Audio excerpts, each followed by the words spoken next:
All right, so you're ready to create your first planner. Maybe your notebook, maybe t-shirts, maybe, I don't know, mugs. Maybe you're interested in doing stickers. Whatever the case may be, this video is going to be for you because I really wanted to take some time to sit down and really walk you through the process of how to get started. And the very first thing I want to say is it may come as a shock, maybe not, but the very first step has nothing to do with the products themselves. And so if you are interested in learning a little bit more about how to start your very own stationery business, stay tuned.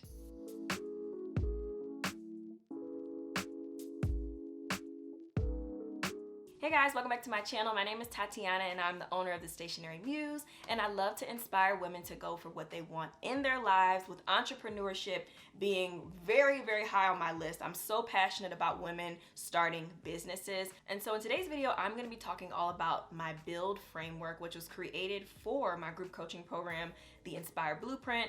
That is my program where I work with women to start their own creative product-based businesses, specifically stationery, but I do work with some other different types of entrepreneurs as well.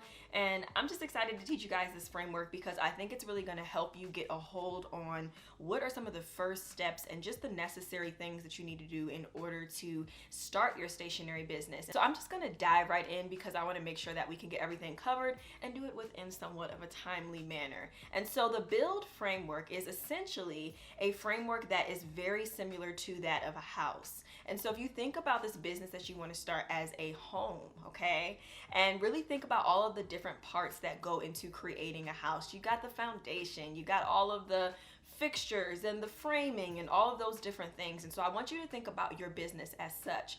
And so if we were to put the roof on the house before we actually had an opportunity to build a foundation, that would be a problem. And so the very first part of the Build framework, which is an acronym, so each letter within the word is going to have a breakdown of this process, is to become an entrepreneur. And when I think of the word become, I really think of it in a sense of mindset. I really think of it in a sense of really letting go of those strongholds on you that have stopped you in the past. When I'm talking about mindset, first of all, I'm talking about getting fear out of the way, eliminating the fear that is holding you back, because sometimes it's just a matter of, oh my gosh, but what if I do so well and then I don't know how to keep up with it all? Or what if I fail? Maybe you've done something in the past and you are scared to try again because it didn't go well. And if you guys have heard my story, I had many situations where I thought things were going to work one way and they didn't. And so I understand the whole, just the feeling of feeling like you failed, feeling like you're not enough.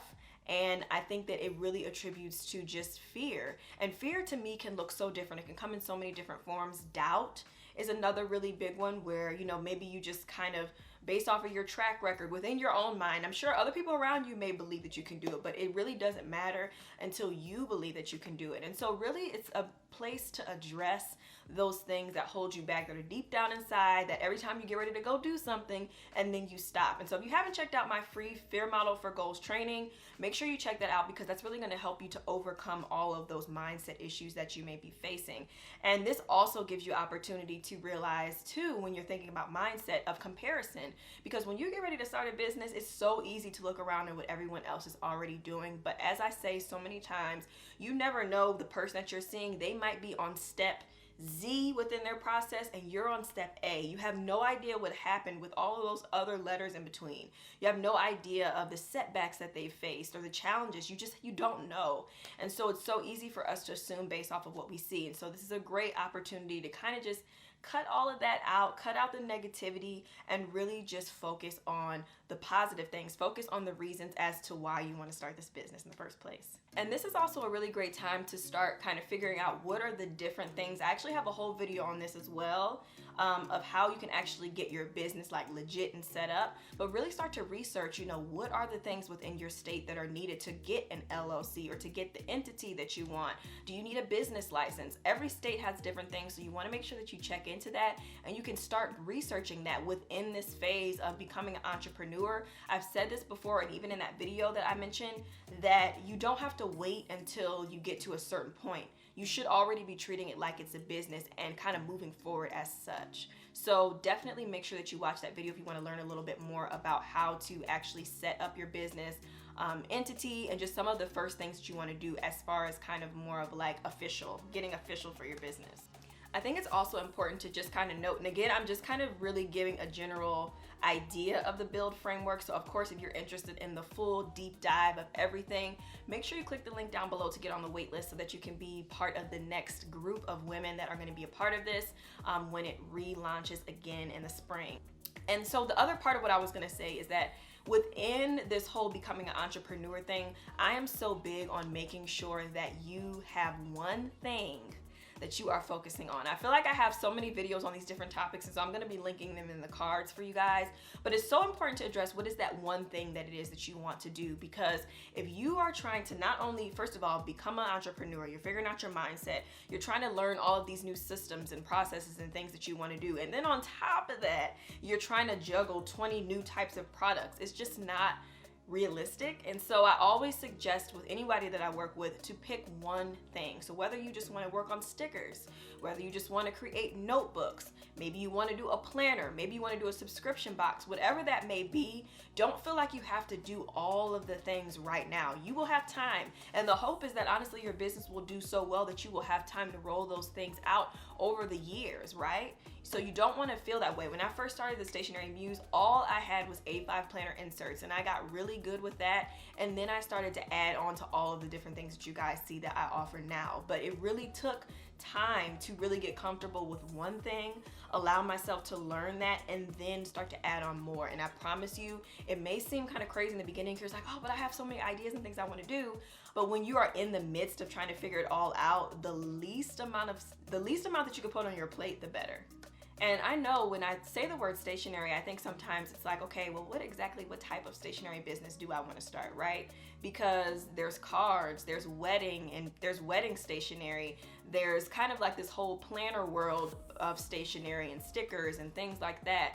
You can get into so many different areas within stationery, and you don't have to feel like just because you're doing stationery, you have to do cards. I feel like I kind of was in that for a moment where I felt like, oh, I have to have cards because I'm called the Stationery Muse, but stationery is paper products, right? And so that can look very different. And to me, I'm kind of in more of the organizational stationery world, but there's so many other types. And so you really want to figure out, when you're figuring out that one product, also kind of think of what type of stationery business do I want to be? And even beyond that, as you grow, the Stationery Muse is more than just paper products. I have mugs, I have tumblers, sweatshirts, t-shirts. So you don't have to feel like you're boxed into this one thing, and you can be other types of stationery. I know so many amazing businesses out there that do planners, and they have cards and stickers and apparel and all of that. And so just keep in mind that I'm not trying to keep you to just be in this box and just have this one product forever. And know that the sky is the limit. There's so much that you can do as you grow, but just in this moment, pick that one thing. Okay, so the next part of the build framework is the U, and that is to uncover your purpose. And so I did a whole series on my channel called I did a whole series on my channel, and it was all about business foundation. So make sure you check out that little mini playlist. It really is where you're going to answer the who, what, and the why of your business. And I think it's so important. I'm sure you have heard you need to know who you are. You need to know who you're selling to. You need to know who your target audience is. And this is really addressing who is that one customer. So we have our one product that we talked about, right? So who is your one customer? Who is that person that is really going to speak to the brand that you are building? And so that is so important to find out. You want to create that ideal customer persona and really tell their story, address exactly what are the different things that makes this person really want to come and shop with you. What are the things that you offer? And most importantly, what void are you filling in the market of so much saturation? I feel like nowadays so many markets are saturated, but what really still works and why so many people can still start a business today and be successful is because they bring different things to the table. They bring their unique edge. And so it's just a matter of kind of looking around and seeing what makes you unique. And so as you do that, you'll start to uncover your purpose. And within that, also part of that uniqueness is, what is your story, right? What are those things that really gives you that unique edge, and how can you use that to your advantage to help to sell to your audience and really pull them in, draw them in, and make them want to shop with you over and over as you do different releases and launches. This is what you want to do. And so the more that you can uncover your purpose and really get a hold on what exactly it is you want to do, you will be so happy that you did. Because it's almost like, if we go back to the house example, it's like, okay, you're trying to create the product and all of these different things, but you haven't yet really set the foundation of the house. So it's very important not to skip this step. It's really important to know who you are targeting, why you're targeting them. So once you have gotten your mindset together, and then you've actually taken a moment to figure out the who, what, and why of your business and all of those important things, then we can get to the fun stuff. We can get to the products, which I'm sure is what you guys are really like, okay, I want to hear about how do I create my first product. It's so exciting. I do want to quickly do a quick plug. So at the time that I'm filming this video, there is actually a Clubhouse room that I'm going to be hosting on Wednesday, January 6th. And it is going to be taking place at 3 p.m. Eastern time. So if you happen to see this video before then and you're on Clubhouse, come join me. I'm going to be talking about product creation, specifically paper products, and going to be sharing my 6 P's of product creation. So that's going to be really fun. But really quickly, to just kind of explain to you guys, this is a very important part of the process. The I in build is ideas to reality. And your ideas, all of the different things you have in your head, all of that inspiration maybe you've been saving, you've been seeing everybody else's notebooks, you've been seeing everybody else's shirt companies, but now you're ready to dive in and try it yourself. And so when you think about all of those ideas, do that brain dump, get it all out of your mind, and really think, what is something that I can realistically launch within the next 90 days? And 90 days to me really gives you an opportunity to kind of push yourself, not rush, but really push yourself to actually make this thing happen. Because a lot of times what will happen is we will continue to research ourselves to death, to the point where we'll look up and a whole year has gone by and we haven't even started yet. We still got our little notebook full of our notes and things that we took, but we have yet to take any action. And so 90 days really gives you enough time to get the information you need and realistically launch your first product. Now, is it going to be something where it's like this huge planner launch where you're working with a company overseas and it takes several months to go back and forth and get samples and things like that in order to make it happen, and then who even knows how long it'll take to get shipped? No. But if you're thinking about opening up a sticker shop, you can definitely within 90 days get everything that you need for your sticker shop, create some of your first products, take pictures and all of that stuff, and then actually make it happen. And so when you are in the process of creating a product, it's really important to research your product, research the market. What are people already doing within that market? How much are they charging, right? What are some of the different places that you will need in order to make this thing happen? So, like, where are you going to get your stuff? Where are you going to order your different items and things, like your paper and all of that stuff? I love online labels, especially if we're using the sticker company example. Online labels is a great place. Most businesses use it, but there's so many others. I swear by Amazon, you guys. I don't sleep on Amazon. Majority of the stuff that I purchase for my business, in some way, shape, or form, Amazon is involved, and that is just the honest truth. I get asked all the time, what are different places that I work with as far as like manufacturers and different resources, and it's so hard to answer everybody's question. And so what I decided to do was to put it in a guide for you guys. It's called the Creatives Toolbox, which I'm so excited about. I've actually had it for a little while, but I've been consistently adding to it. So it's a growing guide that will give you all of my vendors that I use, manufacturers. Also, in addition to that, just the different podcasts I like, books. Like, it's just everything that would maybe take you like months to research, all in one place. So if you're interested in kind of getting all of that, just basic information of who do I even get to help me with this thing, what tool do I need for this, definitely check out the Creatives Toolbox link down below, and you can pick that up, because it's going to be just such a imperative part of just the beginning part of your business. It'll give you all of those just kind of like gray area questions of what you need to actually get started, like what manufacturer and things like that. So make sure you check it out. But once you kind of figure out what product you are going to actually create, again, think about all those different steps. So once you know who's involved, like what tools you need, what manufacturer you're going to be using, and different things like that, then it's time to really get into that creation phase. And when you think about creating your product, are you going to create it? Are you more like me? Are you going to do it more kind of like handmade? Or are you going to work with a company that does it for you? That's always a really big question, and it's something that you definitely want to figure out, because, for example, I am doing handmade planners over here, y'all. It takes a lot of work. It takes a lot of patience, and it's something that I actually value and I love. I did my research. I went online. I did some trial and error, and I figured out how to create this planner by hand to make it work. But on the flip side, that's more of my time, that's more labor on my part, versus if maybe I worked with a company overseas or even a company here in the United States, where yes, they would definitely be able to help me. I wouldn't have to do anything as far as like the physical making of the product. But there's different things that come with that. And so one of the reasons why I ended up doing it myself, just to kind of give you guys a little bit of an insight, is because when I looked overseas, first of all, the Stationery Muse is really big on just customization and making things your own. And so automatically I felt like I couldn't really offer the experience I wanted as far as customization because, well, I couldn't really get like different designs. Like one design had to be like 500 or 1,000. And I just kind of felt like, okay, first of all, that's a lot of planners. Especially it's my first time. I'm not 100% sure. I might want to make changes and things. And so I decided to take the more handmade approach. I worked with a local printer here in New Mexico in the Albuquerque area.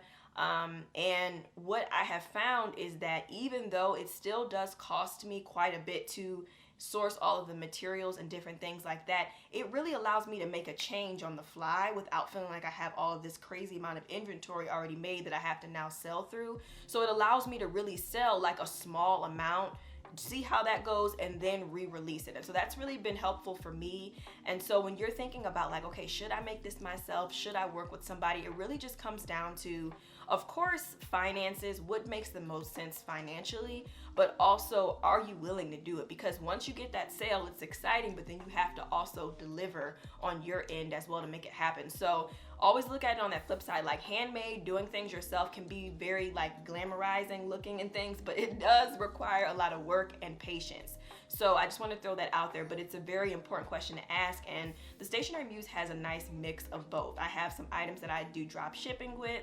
I have items that I make here, like my stickers, for example, the planner. The planner is kind of like I work with the company to do the inside pages, and then I make the covers and bind them all together. So it's really like you can have a lot of different things that happen as your business grows. Again, start with that one thing. But when you're thinking of that first product, I really just want you to think of, okay, this sounds cool and all, but do I really want to make this myself? And I know that's what I'm big on this channel, but it's still a really important question to ask. And so also part of this stage within the build framework as well is, okay, are you going to sell on Etsy? Are you going to sell on Shopify? Are you going to have a WordPress site, Wix? There's so many different options out there, and I literally just named like a handful of them. So you really want to address where do you want to sell things on. I 100% recommend having a website as an e-commerce business.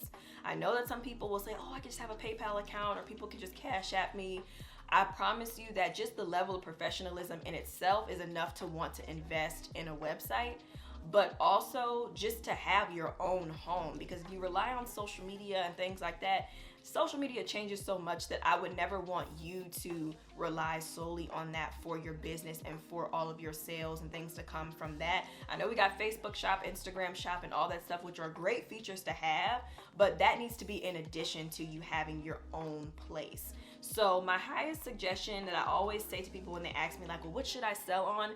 I love Etsy. I'm actually going to be reopening an Etsy shop soon myself, because it's nice to have like multiple it's nice to have just different places where people can shop with you, of course, but also Etsy is just one of those great platforms where you just get natural traffic. I was on Etsy for about 3 years, and what I really loved about it was that even if I didn't show up on social media or a video or something like that, I would get random sales. And I'm not saying that it doesn't mean you don't ever have to promote or you don't have to show up for yourself. You want to still do that, but I find that with Etsy, people can just be randomly searching something, and if your product is tagged properly and you have everything listed the right way, you can come up in that search. And so you might be that person that they decide to shop with, you know? So I really do always suggest Etsy as a first place to start, and then you can gradually move away from it. But there are so many amazing and successful businesses that just stay on Etsy as well. So that's my suggestion. I know everybody has their things to say about it and fees and all of that.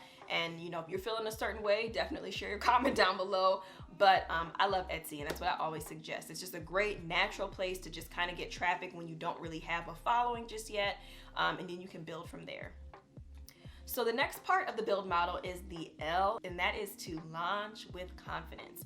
I did a whole webinar on this, and what's really cool about launching is it's one of my favorite things to do, honestly. I love being in launch phases, and I love the whole just kind of beginning part of it. I actually have a whole just kind of breakdown of how to launch. I have to share that with you guys in another video, but the main thing to note in this part is that your launch should not be one day. It shouldn't be a situation of where like, okay, all of a sudden you make this social media page, then 2 days later you put up this logo that you have, and then the next day there's a picture of the product. Hey y'all, it's for sale. No, okay? This is an opportunity for you to really get in touch with your audience. It's a chance for you to build a relationship and to really educate them on what you're doing and who you are. Nowadays, if you are a solopreneur, people need to know who you are as well. It's just kind of part of this day and age that we're in. They want to know the behind the scenes. They want to know about you. And most importantly, tying back to your story, right? The whole reason of why you are unique and why they want to shop with you. You want to continuously pull that in. And so you need to be doing a launch that is a lot longer than a couple days, a lot longer than a week. I would really be shooting for a month or longer. And that is because it just gives you enough opportunity to really educate your audience. Again, to really give them the inside view, kind of like the fly on the wall type of thing of what you have going on and watching you as you grow this business or you start this thing or you create this product. A great example of this is the lead up to me launching my planner.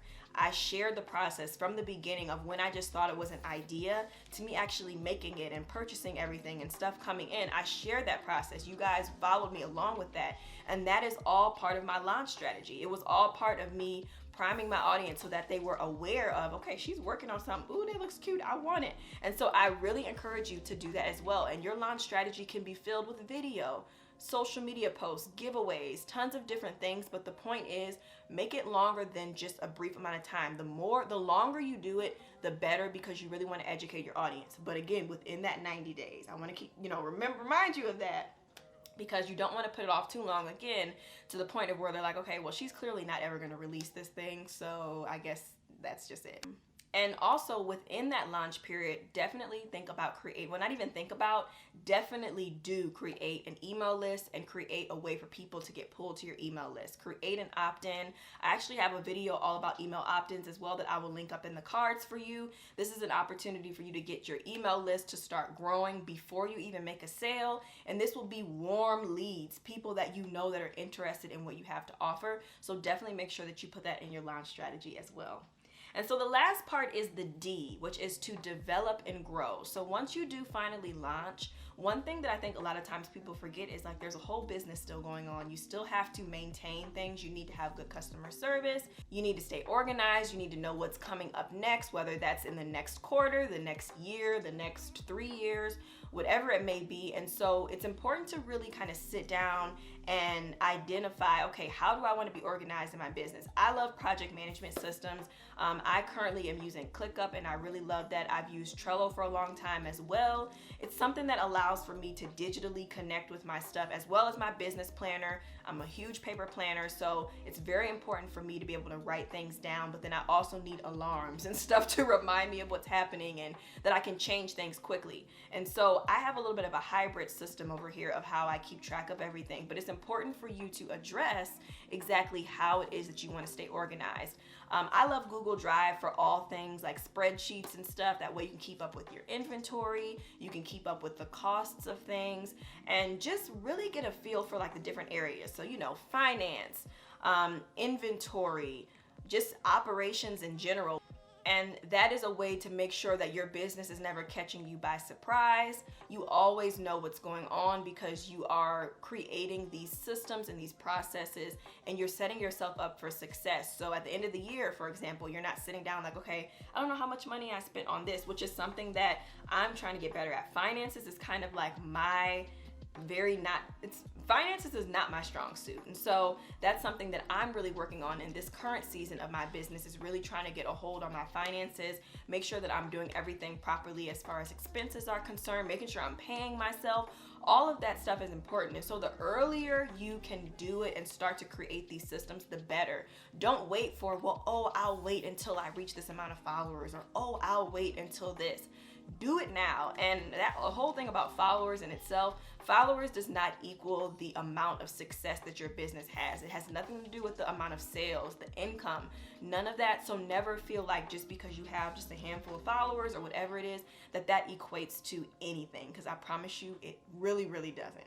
So I really hope that this video was helpful for you. The main thing that I wanted you to take away from this is that everything has a process and it has an order to things. And so even though you may be excited and you're ready to dive in and create that first thing, it's really important to sit down and address some of those really crucial steps within the build framework. So if you guys have any questions about anything, definitely leave them down below, and I'll see you guys in the next video. Bye.